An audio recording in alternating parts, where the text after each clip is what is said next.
impacto, Pai, nas nossas vidas. Que o mundo espiritual seja sacudido e as nossas mentes e corações estejam sintonizados com aquilo que o Senhor vai fazer. Deus, nós oramos, cerque esse lugar com os teus anjos, cerque esse lugar com o teu fogo, abre os céus sobre nós. Nós queremos receber aquilo que tu tens para liberar. Usa o teu filho de forma poderosa, Deus, em o nome poderoso de Jesus nós oramos, amém e amém.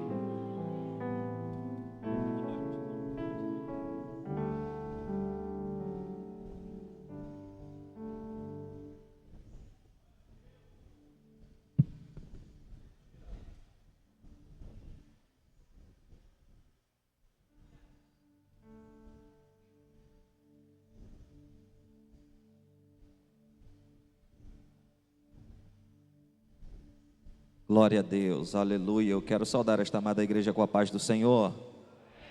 Amém ou não amém? Livro do profeta Isaías, capítulo de número 6.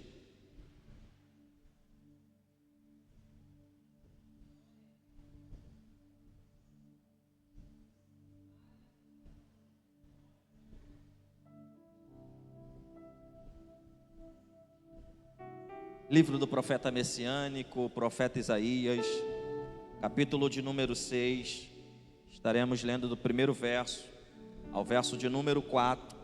Quando você encontrar, por gentileza, você vai dar um glória do tamanho da sua vitória. Nos diz assim a palavra do nosso Deus: no ano em que morreu o rei Uzias, eu vi ao Senhor assentado sobre um alto e sublime trono, e o seu séquito enchia o templo. Os serafins estavam acima dele, cada um tinha 6 asas, com 2 cobriam o rosto, com 2 cobriam os pés, e com 2 voavam, e clamavam uns para com os outros, dizendo: Santo, Santo, Santo é o Senhor dos exércitos. Toda a terra está cheia da sua glória. E os umbrais das portas se moveram com a voz do que clamava, e a casa se encheu de fumaça.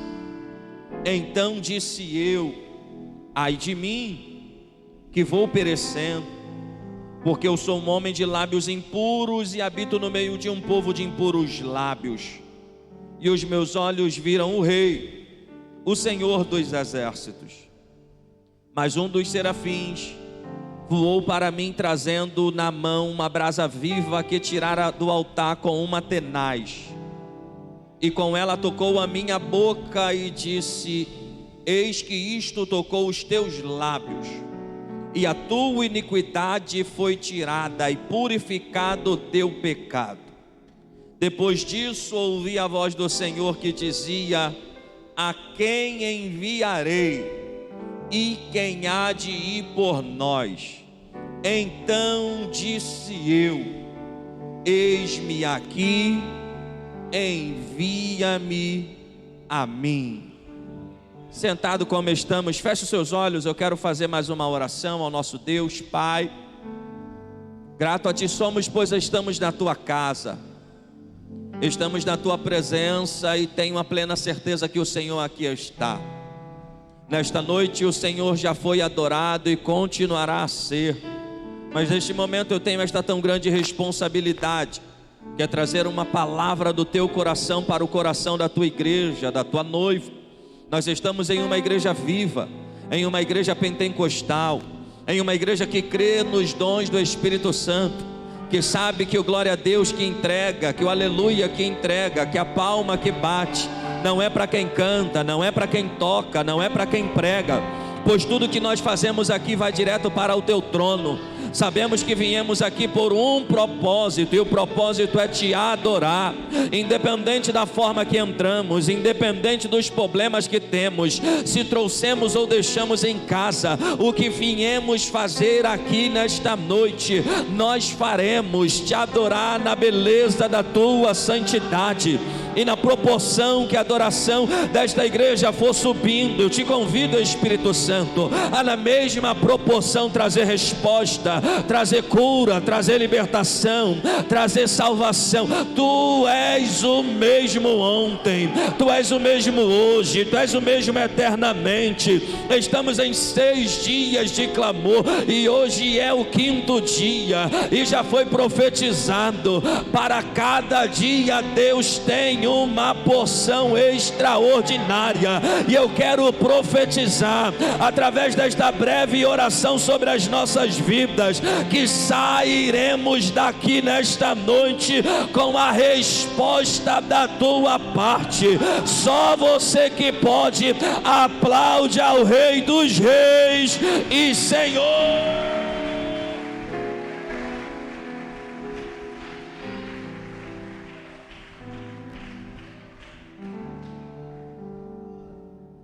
Meus irmãos, meu nome é Eliel, congrego na Assembleia de Deus em Parque dos Ferreiras, e nesta noite estou aqui como suplente da minha esposa. Alguns dos amigos que aqui estão nos acompanham nas redes sociais e sabem que nós estávamos em um procedimento de saúde, orando, pedindo a Deus para que Deus pudesse nos contemplar. Nós somos casados há 13 anos. Nesta cadeira, da última vez que eu estive aqui pregando, eu contei um pouquinho do testemunho. Eu tenho quase 12 anos e o tempo foi passando. Esse ano, no mês passado, fizemos 13 anos de casados. E todo casal tem um desejo, tem um anseio, e este anseio é de gerar, de ter filhos, filhas, dar prosseguimento ao seu casamento e à sua família. E aprove ao Senhor ouvir este jovem casal. E hoje a minha esposa não pôde vir porque estava vomitando, ânsia de vômito. Ela está nas primeiras semanas. E as mamães aqui, pode aplaudir a Jesus, pode aplaudir a Ele.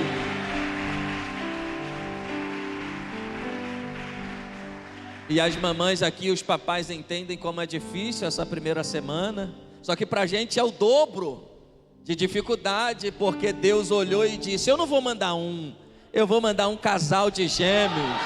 Eu disse casal, mas a gente ainda não tem o sexo. No caso são 2 crianças, não sei se são 2 meninas, 2 meninos, um menino e uma menina. Eu disse um casal, mas a gente ainda não sabe. No caso são 2 crianças. E em breve, muito em breve, a gente vai estar com umas 2 canelinhas de fogo aí, correndo aqui na Batista, se alegrando com esta igreja que nós amamos. Nós estamos nos 6 dias de clamor para 6 meses de... Eu quero adentrar com você nesse texto, numa palavra direcionada sobre o poder do clamor. Se você me autoriza a dar um tema a esta mensagem, o tema será o poder do clamor. Isaías, no capítulo 6, pessoal da mídia, se puder, me ajuda aí colocando o verso ali no telão, para que a igreja não precise de esfolhar a Bíblia. No capítulo 6 de Isaías, no primeiro verso, Isaías vai liberar a palavra ao dizer que no ano em que morreu o rei Uzias, eu vi ao Senhor assentado sobre um alto e sublime trono, e o seu séquito enchia o templo. Isaías vai profetizar 740 anos aproximadamente antes da vinda de Jesus, 740 anos antes de Cristo. Algumas pessoas tentam fazer uma ligação familiar de Isaías com o rei Uzias, no quesito da cultura, no quesito de uma tradição, e eu não quero me ater a isso, pois a Bíblia não afirma, mas eu quero sim fazer uma breve aplicação, começando esta mensagem nesta breve introdução. Imagine Isaías olhando para o trono da terra, e o texto diz que o rei Uzias morreu, e você vai me ajudar. O rei Uzias, 2 pessoas comigo, o rei Uzias morreu. Se o rei da terra morreu, o trono está vazio, é claro. Ele é o outro rei, vai se sentar, mas existe o período, existe o tempo, até que outro rei se sente. Então o trono da terra está vazio. Aí ele vai dizer: eu vi ao Senhor assentado sobre um alto e sublime trono. Eliel, não entendi. Eu vou de novo. Quando ele olha para o trono da terra, o trono está vazio.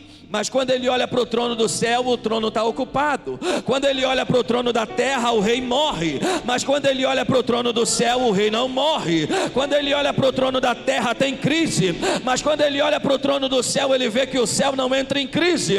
E a primeira pergunta, claro que retórica, para mim, para você e para nós nesta noite é: para onde nós temos olhado? Talvez eu, você e nós estamos focados com a visão na terra. E se a gente foca na terra, a gente vê crise, problema, dificuldade. Mas se a gente faz igual o salmista: elevo meus olhos para o monte, de onde me virá o socorro? Não vem de Brasília do presidente, não vem do Planalto Central, não vem da comarca, não vem dos senadores e dos governadores. O meu socorro vem do Senhor que fez os céus.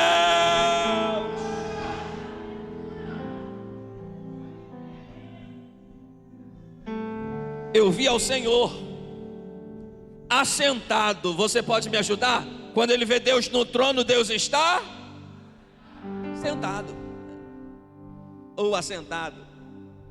Eu acho isso lindo, porque todas as vezes que a gente olha para o trono de Deus, Deus está sentado.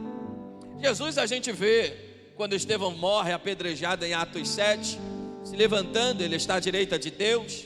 E por que ele se levanta? Para receber Estevão no céu. Mas em todas as demais referências de Deus Pai, você vê Deus sentado. E aí a gente pensa assim: Eliel, por quê? Porque Ele está no controle. Ele não perdeu o controle. Tem gente que pensa que Deus está coçando os cabelos brancos e dizendo: o que eu vou fazer para ajudar o meu filho? Não. Ele não tem dificuldade para nada. O ministério de louvor louvou que Ele é o Todo-Poderoso. Eu lembro de Mateus 8, quando um centurião chega até Jesus. Ele não é crente da Batista e também não é crente lá da Assembleia, mas ele tem fé e ele olha para Jesus e diz: uma só palavra. Eu começo profetizando que o que nós precisamos é de uma palavra que sai da boca de Deus. Quando Jesus é tentado no deserto por Satanás, Mateus capítulo 4, o inimigo diz: transforma essas pedras em pães. Jesus diz: nem só de pão viverá o homem, mas de toda a palavra que sai da boca de Deus. O que nós precisamos é da poderosa palavra.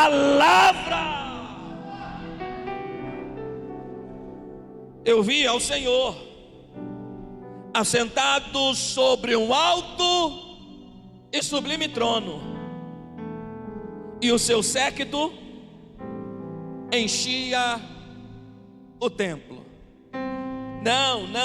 Não é cantor famoso ou pregador famoso que enchia o templo. O que enche o templo é a presença de Deus.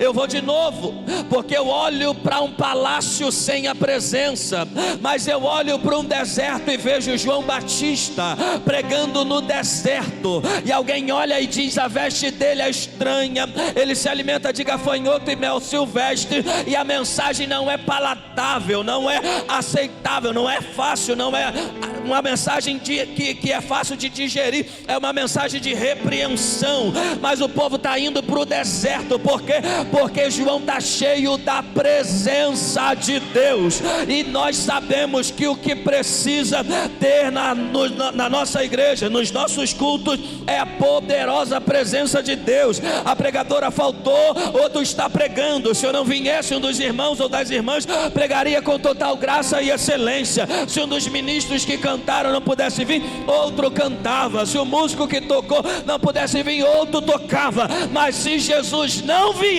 não tem culto. A diferença é a presença dele. O que faz a diferença.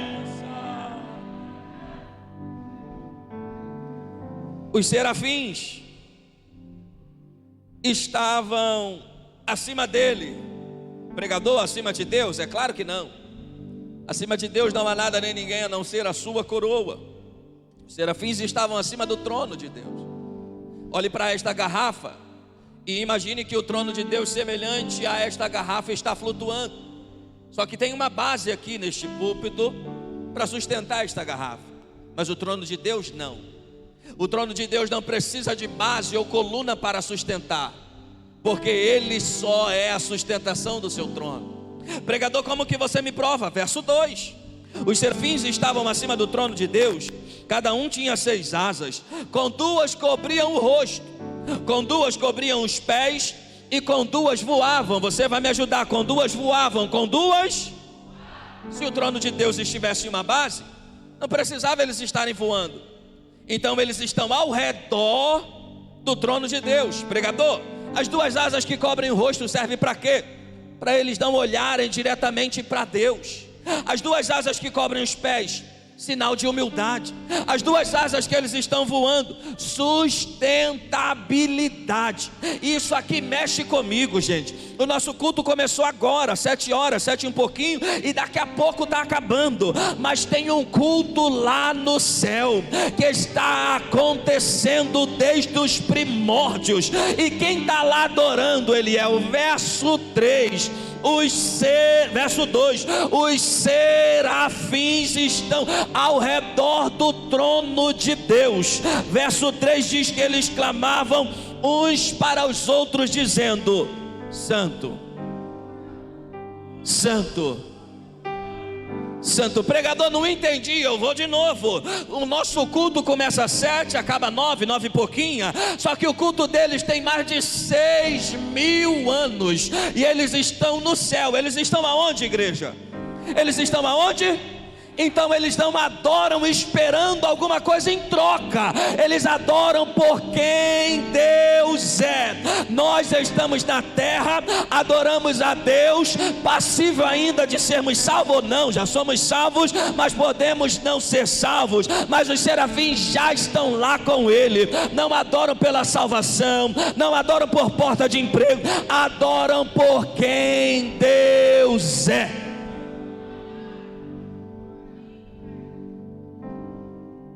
Vamos visitar um pouquinho esse culto aqui de Isaías, do capítulo 6, lá no céu. Eu sei que tem muitos pregadores e pregadoras nesta casa. A nossa mente é muito fértil, a gente entra no texto e eu imagino eles ao redor do trono de Deus. Verso de número 3: e clamavam.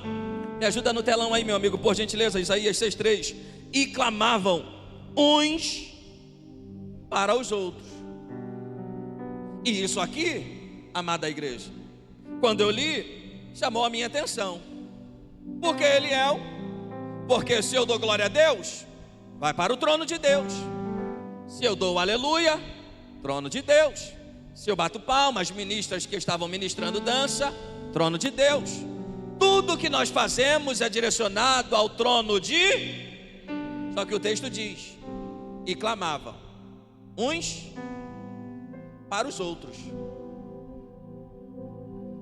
Uns para os outros. E aí um olhava para o outro e dizia assim: Ele é santo. Aí o outro olha para o outro e diz assim: Ele é santo. Aí o outro olha para o outro e diz assim: Ele é santo. Pregador, por que que um está falando ao outro se a adoração é direcionada a Deus? Aqui não tem. Só lá do lote 15, da onde eu venho, tem uns crentes que chegam no culto e ele chega com o propósito, está passando numa prova, e isso é normal porque somos seres humanos. Aí ele senta lá atrás e diz assim: hoje eu não vou dar um glória a Deus, hoje eu não vou dar um aleluia. O ministério de louvor pode adorar, pode se esgoelar, pode fazer o que for, eu não vou nem bater o pé, não vou bater uma palma, eu vou ficar calado no meu canto. Aí ele senta lá atrás, lá na última cadeira, e está quietinho na dele. Só que senta do lado lado dele um crente pentecostal, e começa a dar glória, e começa a dar aleluia, e começa a falar em língua estranha, e daqui a pouco a mãozinha dele está aqui assim, e ele começa a escorrer a lágrima e dizer glória a Deus, aleluia. Por quê? Porque a adoração é contagiante. Um serafim olha para o outro e diz ele é santo, o outro olha para o outro e diz ele é santo, o outro olha para o outro e diz ele é santo. Toda a terra está cheia da sua.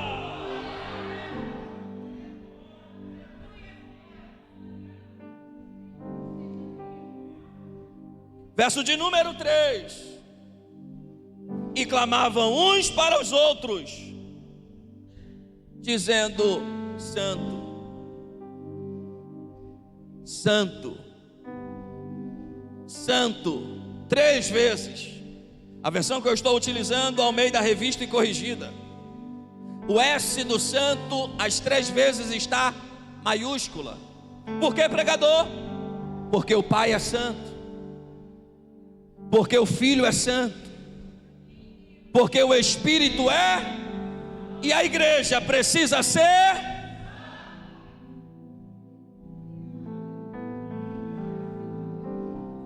Se nós formos viajar para qualquer outro país do nosso continente, não há necessidade de um documento chamado passaporte. Alguns países a gente consegue do nosso continente, que tem fronteira, viajar com a identidade, com algum documento que a gente consiga comprovar. Só que se você for para a Europa, Estados Unidos, entre outras nações, Europa é claro que é um continente, Estados Unidos uma nação, você precisa de um documento chamado passaporte. Esse passaporte faz com que você tenha a possibilidade de adentrar em um novo país que seja de outro continente. Quando nós, Igreja do Senhor, adentrarmos na Nova Jerusalém, da mesma forma, precisamos de um passaporte. E esse passaporte se chama santidade. Santidade não pode ser mudada, não pode ser atualizada, não pode ser contextualizada. Santidade é santidade, ao ponto de o salmista no Salmo 93, verso 5 dizer: a santidade convém à tua casa, ó Senhor, para todo sempre. Porque santidade é um padrão, santidade não muda e não tem como mudar. Nós precisamos olhar para o nosso Deus. E aí 1 Pedro 1,16 ele diz: sede santo. Por que, Deus, eu preciso ser santo? Porque eu, o Senhor, sou santo. Aí lá em Hebreus capítulo 12, verso 14, escrito está: segui a paz com todos. Eu já vou chegar no clamor, que é o nosso propósito, mas eu não posso pular etapas e preciso chegar na aplicação do texto. Seguir a paz com todos. E isso aqui mexe comigo, porque porque não diz seguir a paz com quem tem paz com você. Não, seguir a paz com todos, com o irmão, mas também tenho que seguir a paz com alguém que talvez não é irmão. Eliel, o irmão, quando eu dou a paz, graça e paz, na Batista, na Assembleia, a paz do Senhor, independente, graças a Deus temos a paz. Quando o irmão me dá paz, eu respondo com a paz. Aí é muito bom. Mas quando eu libero a paz, o irmão para mim quer guerra. Porque o texto diz: segui a paz com todos. E a santificação, santificação diferente da santidade. Santificação é um processo, santidade é um padrão, não pode evoluir nem ser mudada. Mas santificação é um processo.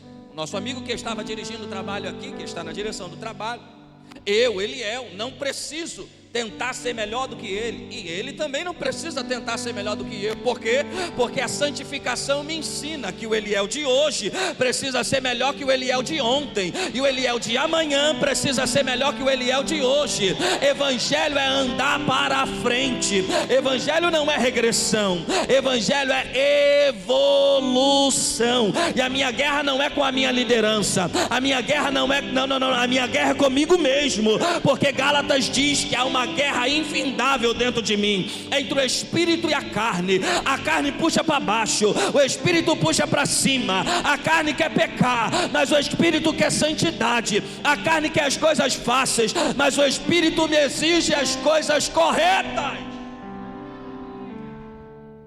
Só que Hebreus 12:14 diz: segui a paz com todos e a santificação, sem a qual ninguém verá o Senhor. O texto diz, e a gente evolui, verso de número 3: Santo, Santo, Santo é o Senhor dos exércitos. Toda a terra está cheia da sua glória. Eu vou pedir para o meu amigo ali da mídia, me ajuda com uma referência só fora do texto. Apocalipse capítulo 4, verso 8. Só para a gente fazer uma aplicação e voltar para o texto. Em Apocalipse capítulo 4, verso 8, ele vai colocar aqui no telão. Há um clamor semelhante no céu. Só que no contexto de Isaías é antes da ressurreição de Cristo. E o ministério de louvor louvou uma canção dizendo que ele ressuscitou. Sabemos que pós-ressurreição uma porta se fecha e uma nova se abre. A porta da lei fecha, a porta da graça abre. O véu do templo se rasga de alto a baixo, e Jesus está dando a todos acesso ao santo e ao santo dos santos. E aí Apocalipse capítulo 4, verso 8, escrito está: Santo, Santo, Santo é o Senhor Deus Todo-Poderoso, que era, que é e que há de vir. Pregador, qual é a aplicação em diferença do clamor de Isaías e deste? O clamor de Isaías diz que toda a terra está cheia da sua glória, mas o clamor de Apocalipse 4:8 é um clamor de Maranata. Como assim? Ele é o Deus que era, o Deus que é e o Deus que há de vir. Nós na terra clamamos: Maranata, ora vem Senhor Jesus. E neste exato momento há um clamor no céu. O céu também conclama: Maranata, ora vem Senhor Jesus. E muito em breve vai acontecer. Nós que estamos vivos nos encontraremos com Cristo nas nuvens. 1 Tessalonicenses 4, Paulo vai dizer que os mortos ressuscitarão primeiro, terão seus corpos transformados. E nós que estivermos vivos nos encontraremos com Ele e para sempre o adoraremos. Verso 4 é o nosso propósito do nosso clamor que nós estamos pregando e falando. E os umbrais, na nossa cultura, umbral é o caixonete, aquilo que está ao redor da porta, que sustenta a porta. E os umbrais das portas se moveram. Me ajuda no telão aí, tá, meu amigo, com Isaías 6:4. E os umbrais das portas se moveram com a voz do que clamava. Olhe para cá, por gentileza, porque eu cheguei no nosso propósito e ao coração da mensagem. E os umbrais das portas se moveram, e eu vou precisar da sua ajuda. Os umbrais das portas se moveram com a voz. Os umbrais da porta se moveram com a vamos pela terceira vez, com a voz. Pregador, qual é a aplicação? Simples. Tudo aquilo que você precisa, você já tem. Como assim, Eliel? O Espírito Santo de Deus habita dentro de nós. Eu posso ouvir um amém?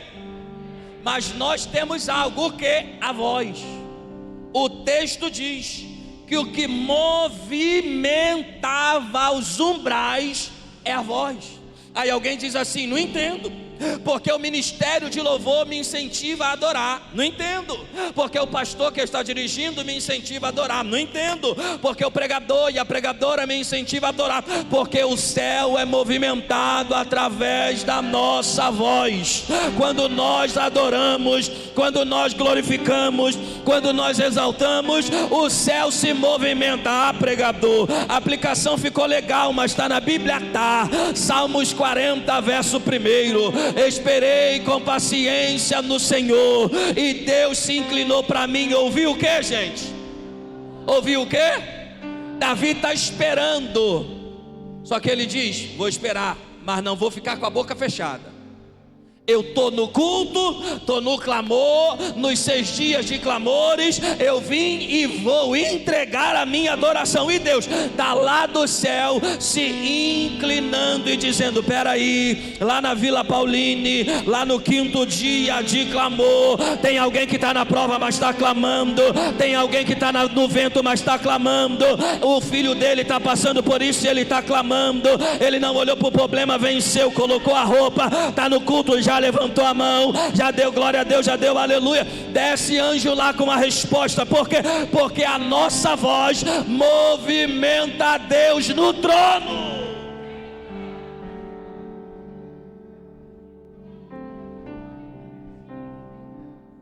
Falar de clamor, estamos no 5º dia, amanhã, permitindo Deus, será o fechamento. E provavelmente você já ouviu, e talvez amanhã também ouvirá, Jeremias 33:3. Clame a mim e responder-te-ei. Tem como eu te dar um trabalho de novo, colocar no telão? Jeremias 33:3. Eliel, a gente sabe de qual, eu sei, mas eu gosto da palavra ali escrita, que ela traz a nós uma revelação na sua plenitude. Clame a mim. Quem está dizendo é Deus. Olha o que Deus está dizendo: clame a mim. Segundo, responder-te-ei. Eu pergunto e vocês me respondem. Primeiro é o clamor ou a resposta? Primeiro é o clamor ou a resposta? Primeiro o clamor. Se não tem clamor,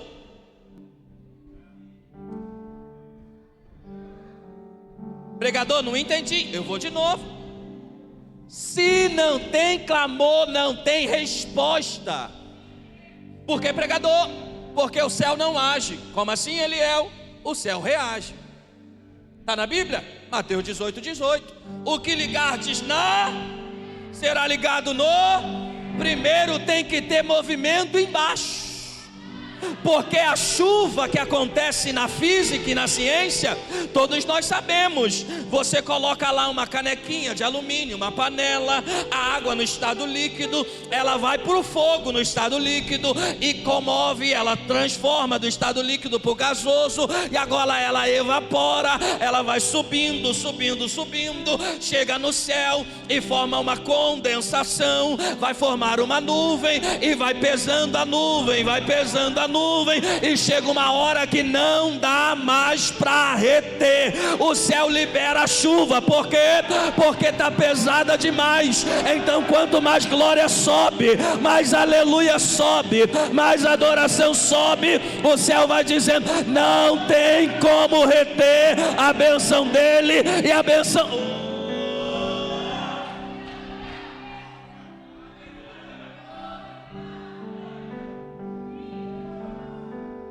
Existe uma taça no céu, e essa taça, Apocalipse 8, depois você lê verso 4 em diante, ela junta e capta, ajunta todas as nossas orações. Agora imagina comigo, se a sua casa é semelhante a mim, não no contexto de prédio que tem caixa d'água coletiva, se a sua casa é semelhante a mim, a gente tem a caixa d'água, e aí existe um cano para o lado de fora, que é chamado de ladrão. Quando a caixa d'água transborda, porque não tem como ver, não dá para mim visualizar, olhar para a caixa e dizer: está na metade, não dá. Só dá para saber se ela está cheia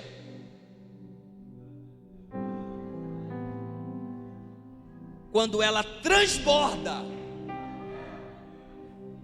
Alguém está olhando e está vendo, é caixa d'água, só que não sabe se está cheia ou está vazia. Aí liga a bomba, aí a água está subindo e a caixa está enchendo. Aí quando ela enche e transborda, pregador, qual é a aplicação? Imagine que esta garrafa d'água está cheia. Agora, para mim saber se ela está cheia, eu preciso vê-la transbordar. Pelo aleluia da irmã, eu vou melhorar a aplicação. Quando Deus nos chama, Ele não nos chama apenas para encher. Por quê? Porque encher fala de mim, transbordar fala dos outros. Ele olha para uma mulher na beira do poço e diz: você veio beber de uma água, e essa água você vai ter sede novamente e vai voltar para pegar. Mas se você beber da água que eu te der, essa água que eu vou te dar, em você vai se transformar em uma fonte. Porque o céu nos chamou para ser fonte. O céu nos chamou para estar cheio, mas para abençoar outras pessoas. Então nestes 6 dias de clamor, nós não sairemos apenas cheios, sairemos transbordando do Espírito Santo.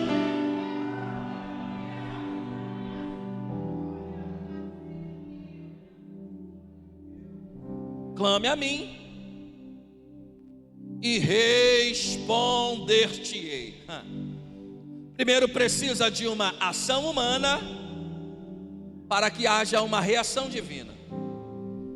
Alguém olha e diz: para que você está com esse cajado na mão, Moisés? Aí Moisés diz: Deus mandou eu pegar o cajado, tocar nas águas. Quando Moisés toca com o cajado nas águas, o que acontece, igreja? O mar. Pensa comigo. Não sei se você já fez isso, eu já. No ano de 2003, meu acidente foi agora, 2013. Eu não vou falar sobre o testemunho por causa do tempo, mas no ano de 2003 eu morei na região dos lagos. E aí eu ainda era adolescente, 2002 para 2003, tinha 13 para 14 anos. E aí eu estava lendo esse texto de Êxodo capítulo 14, quando Deus fala para Moisés: pega o cajado, toca nas águas. E eu lembro que tinha um pedaço de madeira perto de mim. Estava eu, meu sobrinho Elianai e o nosso amigo Felipe. E aí eu pensei em pegar aquele pedaço de madeira e tocar nas águas. E quando eu peguei aquele pedaço de madeira e toquei nas águas, estava na região dos lagos, uma coisa aconteceu, Eliel. O quê? O cajado molhou, mas o mar não se abriu. Pregador, aonde você quer chegar? Eu já cheguei. Cajado nenhum, no contexto físico, ou pedaço de madeira nenhuma, abre mar. Então por que Deus manda Moisés pegar o cajado, tocar nas águas para que o mar se abrisse? Leia o texto. O povo queria matar Moisés, apedrejar, porque o povo está dizendo: Moisés, está vendo o faraó vindo aí? O povo começa a pegar em pedra. E aí Deus diz: Moisés, pega teu cajado. O que tu tem na mão, Moisés? Eu tenho um cajado. Então eu vou usar o que você já tem. Pega o que está na tua mão. E esse povo, alguns que estão querendo te matar, verão que através da tua ação eu vou dar livramento para você e para eles também. Moisés toca nas águas e o mar se abre. E a gente conhece a história. E eu vim te dizer: o milagre que nós precisamos, Deus não vai fazer com aquilo que nós não temos. Deus vai fazer com aquilo que nós já temos. Chega uma viúva e conta para o profeta: os meus filhos vão ser escravizados, meu marido está morto, o que eu vou fazer? A pergunta é: o que você já tem dentro da sua casa? Eu não tenho nada. Ela lembra: eu tenho um pouquinho de azeite. Então o milagre vai acontecer com o que você já tem. Clame a mim, responder-te-ei e anunciar-te-ei. Eu te pergunto e você me responde: você ouviu o nosso amigo fazendo anúncio aqui? Sim ou não? A maioria dos membros da casa, os anúncios oficiais, a gente sabe de cor. Mas se tem algum anúncio extraoficial, ou eu, que sou visitante, não sabia a programação. Quando Deus diz anunciar-te-ei, nosso amigo fazendo o anúncio aqui à frente, é trazer algo que é surpresa e torná-lo realidade. É Deus dizendo para nós. A geração hoje em dia, a maioria, né, é do quesito da internet. Mas volta um pouquinho, quem tem a minha idade um pouquinho mais, vai lembrar que a gente era a geração do jornal de papel. E como se vendia um carro, como se vendia uma casa? Você comprava um pedacinho do jornal, colocava um anúncio, e esse anúncio era uma informação. Esse anúncio tornava real algo que você tinha em particular. Quando Deus diz anunciar-te-ei, Deus está dizendo que algo que é de Deus, Ele vai comunicar para os demais. Era para você ter dado glória, mas eu vou melhorar a revelação. Jesus entra dentro da casa de Jairo, você conhece, Lucas 8, a hora está indo, eu preciso finalizar. Jesus faz todo o milagre, mas diz para Jairo: alimenta a menina, mas não conta para ninguém. Não tem sentido. Não tem sentido. O milagre que aconteceu e Jesus dizendo: não conta para ninguém. O que Jesus está dizendo, pregador? Jesus está dizendo: Jairo, não precisa abrir a boca para dizer. Por quê? Porque vão olhar para tua filha e vão ver ela de pé. O teu milagre não vai ser contado, o teu milagre vai ser visto. Não precisa contar para ninguém. Anunciar-te-ei coisas grandes e firmes, que você, surpresa. Aquilo que a gente não sabe, surpresa. Eu volto para o texto e concluo dentro do tempo proposto para nós, dizendo que o céu, ainda no mês de julho, alguém recebeu, e eu vou liberar a palavra profética novamente. Ainda no mês de julho, eu levanto a minha mão também para tomar posse. O céu tem surpresa para as nossas vidas. Para o homem pode demorar muito, mas para Deus, José dorme escravo e acorda governado. Eu vou profetizar que em 24 horas, se Ele quiser, Ele pode mudar a nossa história. Isaías 6,4, e a gente finaliza. E os umbrais das portas se moveram com a voz do que clamava. Então a minha voz, a voz dos que clamam, é o que faz com que as portas dos céus se movimentem sobre a nossa vida. Aí eu lembro de um homem, na verdade dois, 5 minutinhos ali a gente fecha, na verdade dois. O nome de um, Paulo. O nome do outro, Silas. Atos 16. Está indo para o caminho da oração. Uma jovem pitonisa pelo caminho, a gente conhece a história. Estes homens que passam por nós são santos homens de Deus. Isso se repete por diversos dias. Paulo fica perturbado. Atos 16, 18.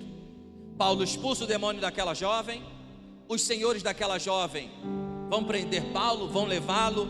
Ele vai ser sentenciado, vai receber 40 chibatadas menos uma. E agora o texto diz que eles estão no cárcere interior, presos, as mãos algemadas, os pés presos no tronco. Um olha para o outro e diz: Paulo, contextualizando, como é que você está?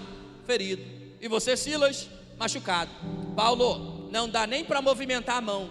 Por quê? Porque prenderam. E o pé também. Mas a garganta?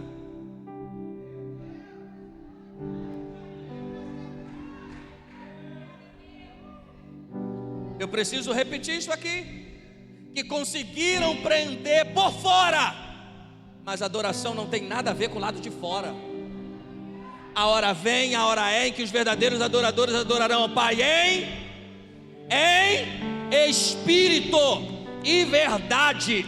Espírito dentro, verdade dentro. Adoração não tem nada a ver com o lado de fora. Adoração tem a ver com o lado de dentro. Adoração tem a ver com quem eu sou, a essência que eu carrego. Eu não preciso ver, eu não preciso, eu preciso ouvir o ministério de louvor. Se todo mundo estiver no tom, vai me emocionar. Não tem nada a ver com o que eu vejo, com o que eu ouço. Tem a ver com quem eu sou. Paulo olha para Silas e diz: você ora e eu canto e você ora, e houve um terremoto. Pregador, qual foi a chave que abriu a porta do cárcere? O que eles usaram para movimentar esta situação? Simplesmente a voz, simplesmente o clamor, simplesmente a adoração. Tudo que nós precisamos nós já temos, está dentro de nós, o Espírito Santo de Deus e a nossa voz. E a casa se encheu de fumaça. Imagine na nave da igreja, altar, nave, todo o espaço da igreja, a fumaça do Senhor tomando este lugar, a Shekinah, a sua glória invadindo este lugar. E aí alguém vai dizer assim: Eliel, se a casa estiver cheia da fumaça, não vai dar para mim te ver, não vai dar para mim ver o meu amigo que está aqui, não vai dar para mim ver o pessoal. Por quê? Porque a fumaça, quando ela entra no ambiente, ela oculta todos que estão presentes. Pregador, não entendi, eu vou de novo. Quando a casa está tomada da fumaça de Deus, eu não me preocupo com quem vai pregar, eu não me preocupo com quem vai cantar, porque ninguém na presença dele aparece. Eu lembro de João Batista ao dizer que ele cresça e que eu diminua. Não, eu não estou preocupado em aparecer ou crescer, a glória é dele. Paulo diz em Romanos capítulo 11: porque dele, para ele e por ele são todas as coisas. Eu estou aqui por causa dele, lavado pelo sangue dele, redimido por ele, santificado e justificado por ele. A honra é dele, a glória é dele, o poder é dele.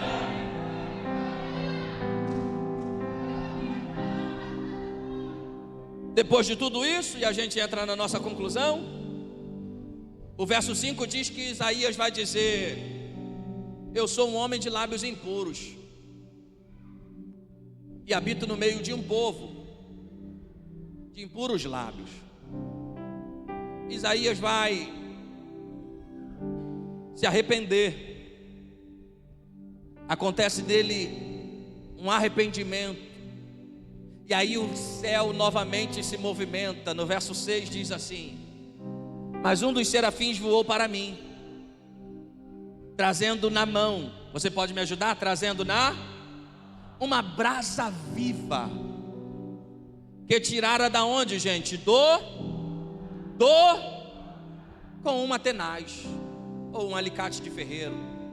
Ele pega o alicate de ferreiro, vai na ponta do altar de Deus, pega uma brasa viva com um alicate, desce na terra. Agora imagina, domingão, você com aquela sua churrasqueira tradicional, não a elétrica, aquele carvão, brasa. Imagina essa brasa, um pedaço de madeira em chamas. É o que esse serafim vai no altar e pega.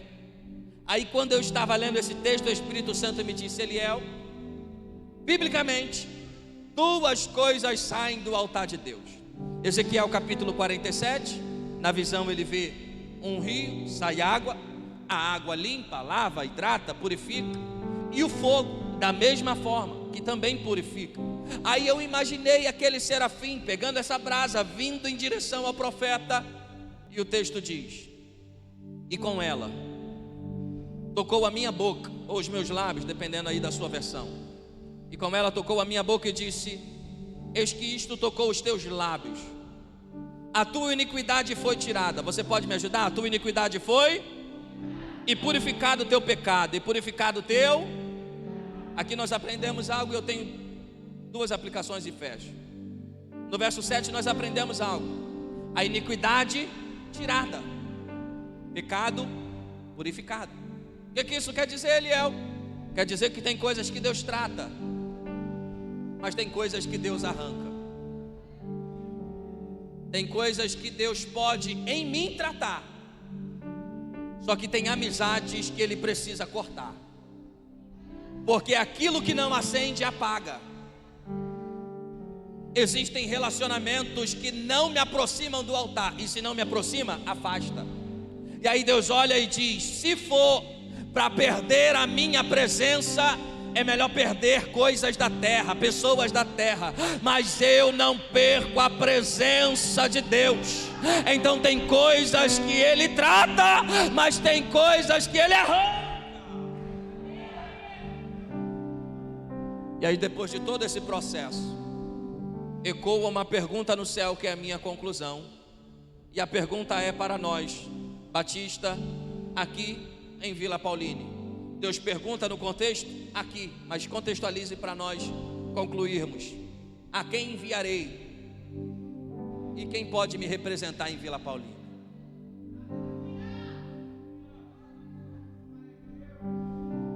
Eu imagino essa pergunta acontecendo no céu. E é claro que você entende a conjecturação. Jesus, será que é o meu tempo? Não. Aí o profeta olha, vê anjo, arcanjo, serafim, ninguém se movimenta. Aí Isaías, muito tímido, e é claro que você sabe que eu estou conjecturando, é um acréscimo da minha parte, levanta a mãozinha com o dedinho e diz: Deus, eis-me aqui, envia-me a mim. Pregador, não entendi. Vou de novo.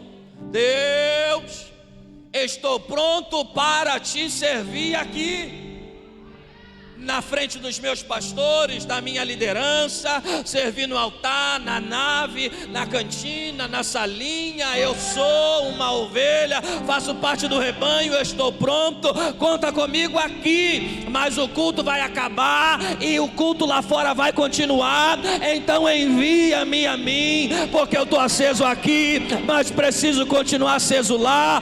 Dou exemplo aqui, mas também preciso dar exemplo lá. Se coloque de pé, por gentileza.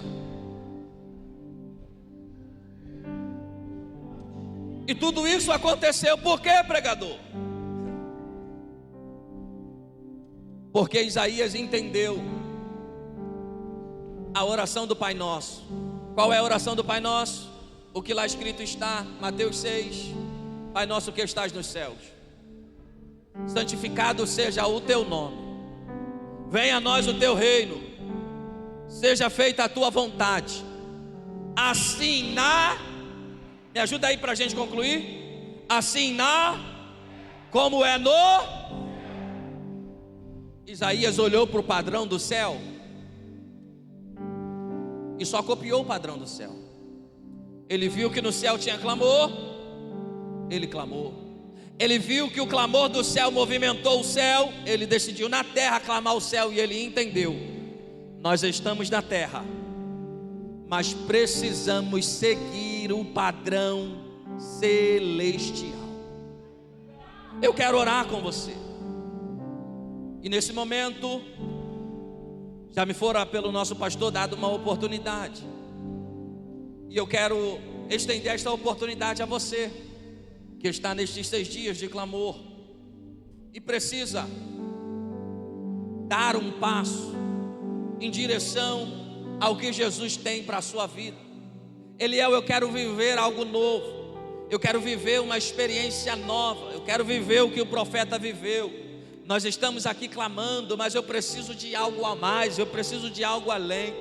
Eu quero te convidar a sair do seu lugar e vir aqui neste altar. Temos ministros e ministras que estarão orando por você, que estarão abençoando a sua vida. O ministério de louvor vai estar liberando uma canção, adorando ao nosso Deus. Eu oro agora, mas a decisão é sua.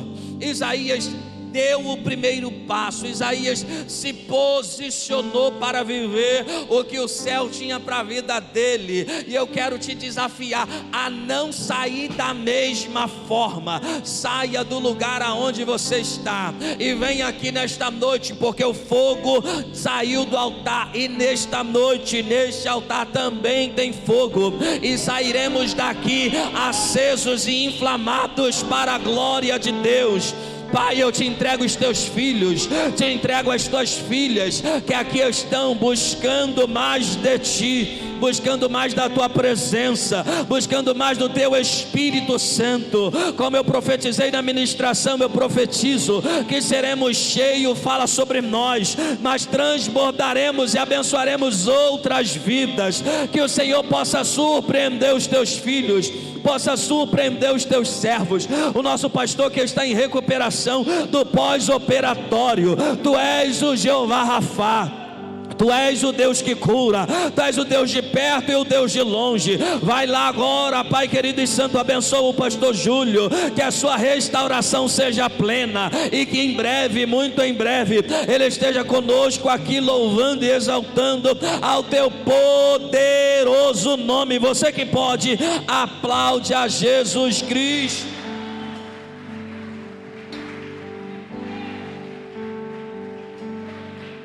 Os santos